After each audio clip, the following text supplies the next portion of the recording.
Nia aching sat quietly across the table, her fingers wrapped around a cup of tea that had already gone cold. The restaurant in Nairobi was calm, soft music playing in the background, people laughing at nearby tables. It was supposed to be a normal dinner, just another evening with the man she loved. But something felt off. Kwame wasn't looking at her the same way. His eyes kept drifting, his voice felt distant. Then he finally spoke. "My ex is going through a lot. She needs me more right now." For a second, Nia didn't even react. She blinked, trying to process what he just said. Maybe he meant just helping her. Maybe it was nothing serious. She forced a small smile and nodded slowly. But then Kwame continued, his tone calm, almost casual. "I need to spend more time with her. You'll understand." That's when it hit hard.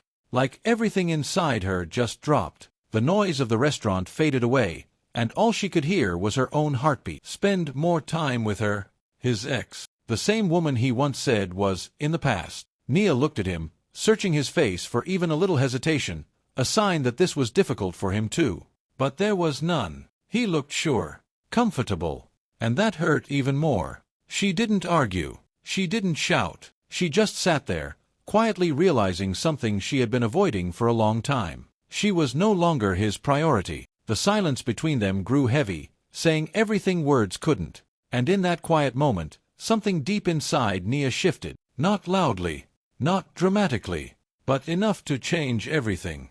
Nia didn't just love Kwame, she built a whole life around him. From the very beginning, she was there for him in ways most people wouldn't understand. When he was struggling to find stable work, she stayed. When he doubted himself, she was the one reminding him of his worth. She believed in his dreams even when he wasn't sure they would ever come true.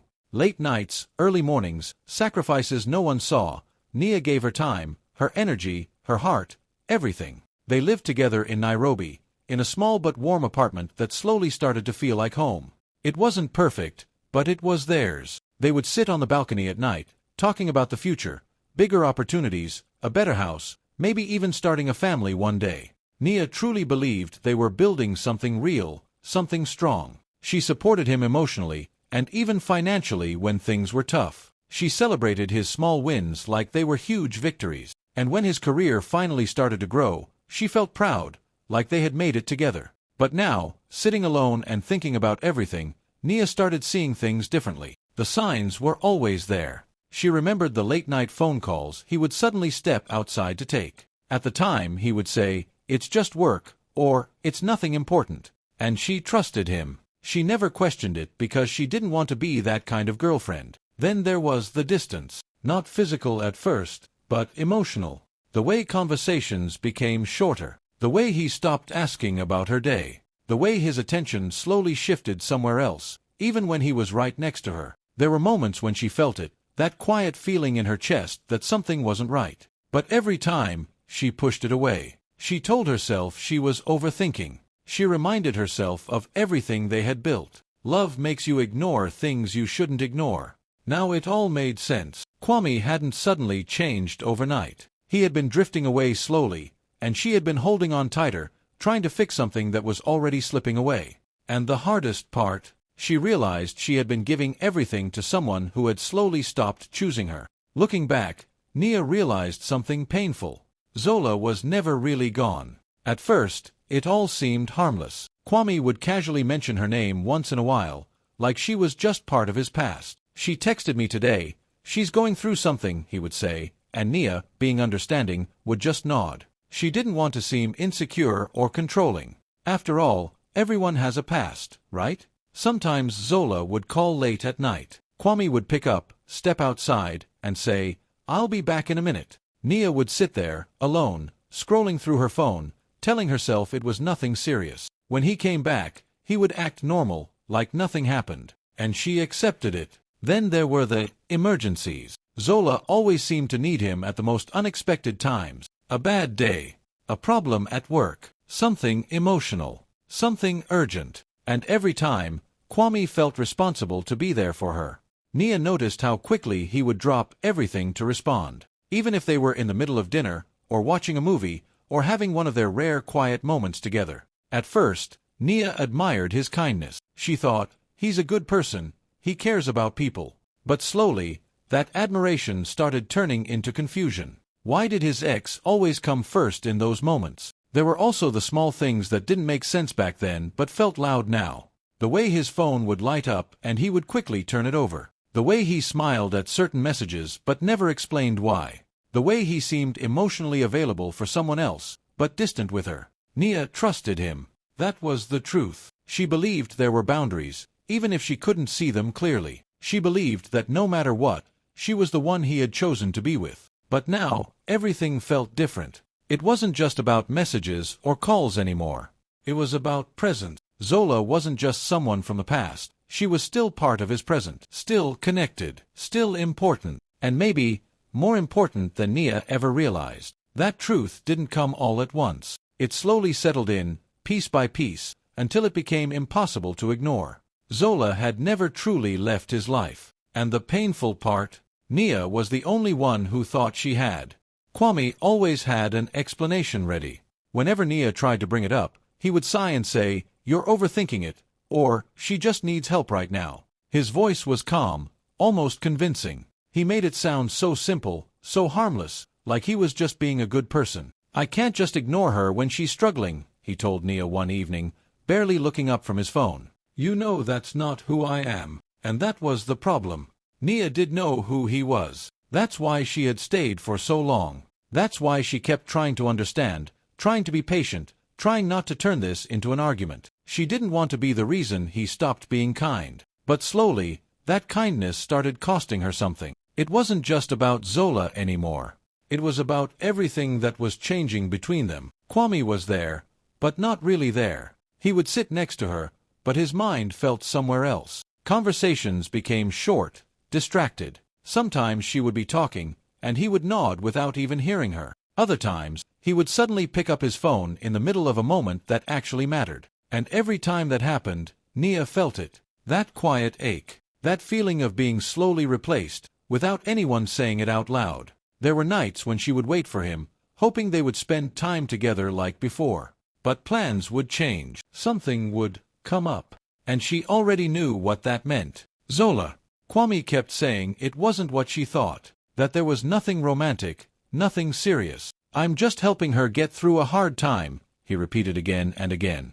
But if it was really nothing, why did it feel like everything was slipping away? Nia started noticing how much of him was no longer hers. His time, his attention, his energy, all of it was being pulled somewhere else. And no matter how calm she tried to stay, no matter how understanding she wanted to be, it hurt. Deeply. Because the pain wasn't just about another woman being in his life. It was about what that meant for her. She wasn't the first person he thought about anymore. She wasn't the one he showed up for without hesitation. She wasn't the center of his world like she once believed. She was becoming an option. And the hardest part, Kwame didn't even see it that way.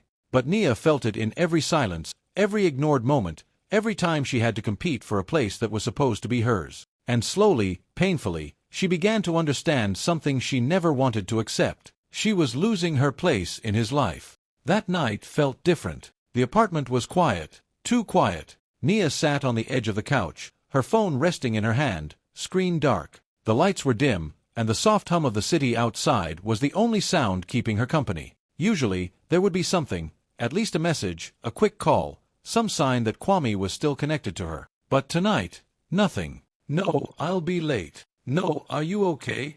No, I miss you." Just silence. And she already knew where he was. With her. Zola. Nia leaned back slowly, staring at the ceiling, her chest feeling heavy in a way she couldn't explain. It wasn't loud pain, not the kind that makes you cry instantly. It was quieter than that, deeper. The kind that sits inside you and makes everything feel still. She picked up her phone again, almost out of habit, hoping maybe she missed something. A message. A notification. Anything. Nothing. That's when it really hit her. Not just that he wasn't there, but that he didn't even think to reach out. And somehow, that hurt more than anything else. Tears slowly filled her eyes, but she didn't wipe them away. She just let them fall, quietly, like her heart was finally letting go of everything it had been holding in for so long. All the excuses, all the understanding, all the patience. She had been fighting so hard to keep things together, to make sense of it all, to believe that this phase would pass. But sitting there alone, In a home that suddenly didn't feel like hers anymore, she realized something she had been avoiding. She was the only one fighting. Kwame had already shifted, already chosen where he wanted to be. And it wasn't with her. Nia closed her eyes for a moment, taking a deep breath, trying to calm the storm inside her. And then, for the first time, she asked herself something she had never allowed herself to ask before. Why am I fighting for someone who isn't choosing me? The question stayed in the air, heavy and real. There was no distraction now. No excuses. No voice telling her to be patient or understanding. Just the truth. And the truth was painful, but also clear. Love wasn't supposed to feel like this. It wasn't supposed to feel like waiting, like begging for attention, like constantly proving your place in someone's life. Love was supposed to choose you, freely, fully. And in that quiet, empty apartment, Nia finally understood something that changed everything. She had been holding on to someone who had already let go. And that night, in the middle of that silence, something inside her finally woke up.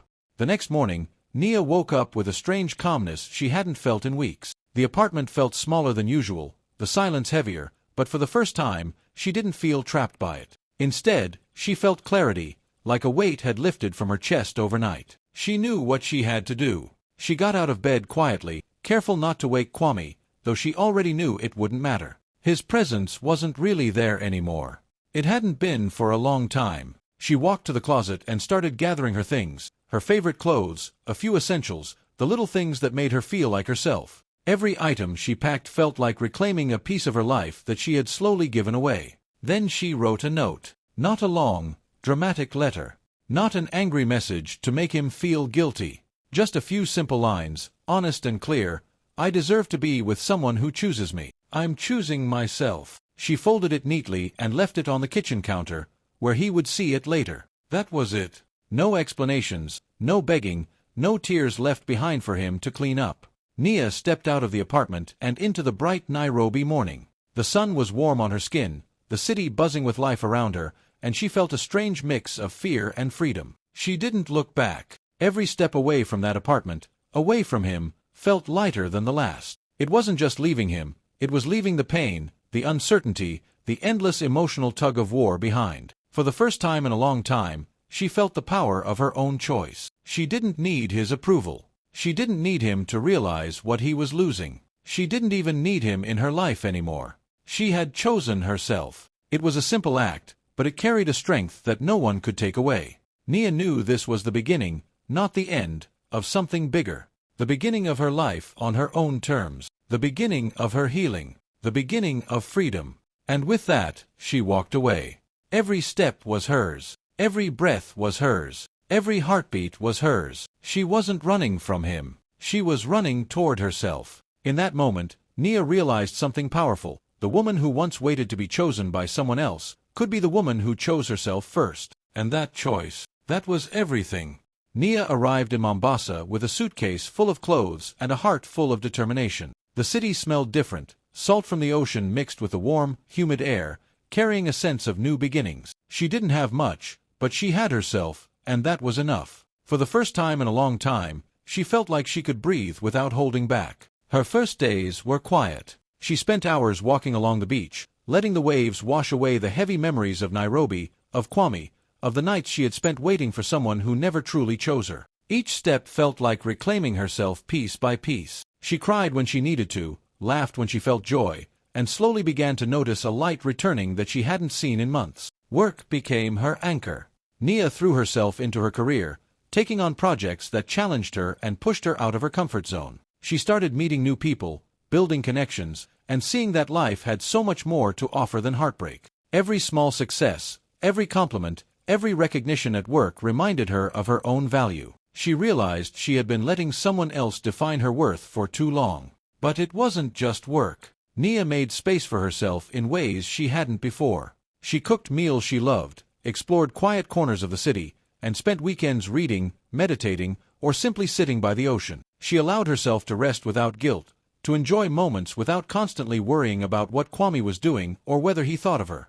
The peace she felt was something she had almost forgotten existed. Slowly, something surprising happened. Nia noticed she was smiling more freely. She carried herself differently, taller, calmer, lighter. There was a strength in her she hadn't recognized before, The kind of strength that comes from surviving pain and choosing yourself anyway. She wasn't bitter or angry anymore. She was free.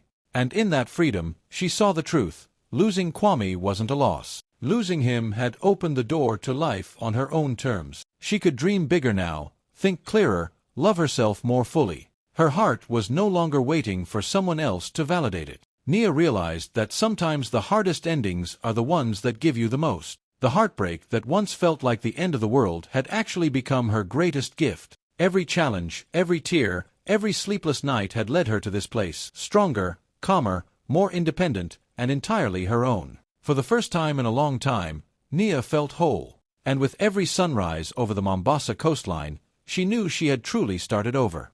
Back in Nairobi, life didn't feel the same for Kwame. At first, he had thought Nia leaving would just be temporary, a pause, a little space for her to cool off or think things through. He had convinced himself he could have both, be there for his ex while keeping Nia close. But now, weeks later, the apartment felt emptier than ever, and he couldn't ignore it anymore. He noticed it in the quiet mornings when he woke up and there was no one waiting for coffee to be ready. He noticed it in the evenings when the couch felt too big and too cold. He noticed it in the little things, her favorite mug left on the counter, her clothes missing from the closet, the silence where her laughter used to be. The absence was heavy, and it pressed down on him in ways he hadn't expected. For months, he had told himself that Zola's presence was comforting, that helping her through her problems didn't take anything away from Nia. But the reality was different. The more time he spent with Zola, the more restless he felt. The emergencies were exhausting, the conversations repetitive, and the constant attention she demanded was more chaos than he could handle. It didn't make him happy. It didn't bring the warmth he thought he'd feel. And then it hit him hard. He had lost something real, something precious, something he had taken for granted every single day. Nia's love had been quiet, patient, and loyal, but also fierce and unwavering. She had been his partner in every sense of the word, supporting him, believing in him, holding space for him when no one else would. And now, she was gone. He tried reaching out at first, calls, text, excuses, but she didn't answer. The few times he saw glimpses of her friends online, laughing or posting about life, he felt a pang in his chest that was impossible to ignore. He finally understood the depth of what he had thrown away, the way he had let someone else's past blind him to the love that was right in front of him. The worst part, Nia had already moved on. She had taken herself, her life, her dreams, and walked away. She wasn't waiting for him to realize his mistakes. She wasn't hoping he would come back. She had chosen herself, and that choice had given her freedom, and him a bitter lesson. Kwame sat in their old apartment, the silence pressing in around him, finally feeling the weight of his choices. He had chased what seemed urgent, what seemed necessary, what seemed easy. And in doing so, he had lost the most important person in his life. By the time the truth fully sank in, it was too late. Nia was already gone, and the space she left could not be filled, not by apologies, not by explanation, not by regret. For the first time, he truly understood what he had lost, but Nia didn't need him to understand anymore. Months had passed since Nia had walked out of his life, and Kwame thought he had adjusted. He told himself he was fine. He even tried to convince himself that he had moved on. But nothing really prepared him for what happened at that business event in Nairobi. He walked into the crowded hall, scanning the room for familiar faces, when his eyes landed on her. Nia. And it was like a punch to the chest. She was standing there, talking to a group of people, laughing, smiling, completely at ease. But it wasn't the same Nia he remembered. Something had changed. She radiated confidence, strength, and a quiet power that made him pause. Her hair fell perfectly into place. Her outfit was sharp and professional, and her posture, tall, steady, unshakable, spoke volumes. But it wasn't just how she looked. It was the energy she carried. Calm, composed, and untouchable. She wasn't waiting for him anymore. She wasn't hoping he would come around. She was entirely her own person. Kwame's heart raced, but there was a twist of fear mixed in with it. He could feel the weight of all the mistakes he had made. The missed calls, the empty promises, the way he had let Zola take priority over someone who truly loved him. He wanted to speak, to reach out, to make excuses, but the words caught in his throat. Nia wasn't the same woman he had left behind, and deep down, he knew she never would be.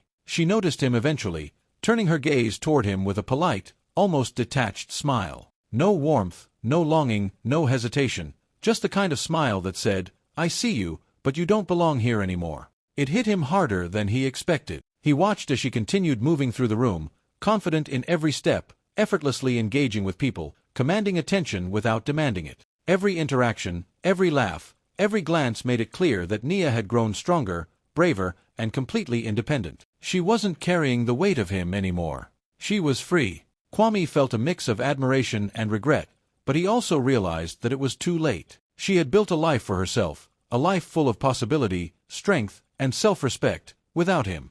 And there was nothing he could do to take that away. For the first time, he truly understood what he had lost. But Nia didn't need him to understand. She had already moved on, already chosen herself, already reclaimed her life. And standing there, glowing with a confidence he could never pull back, she was untouchable. Kwame wanted to say something, anything, but he knew it wouldn't matter. She had already shown him, in the most powerful way possible, that she didn't need him, or anyone else, to define her. She had become the woman he once loved, now stronger, wiser, and completely free.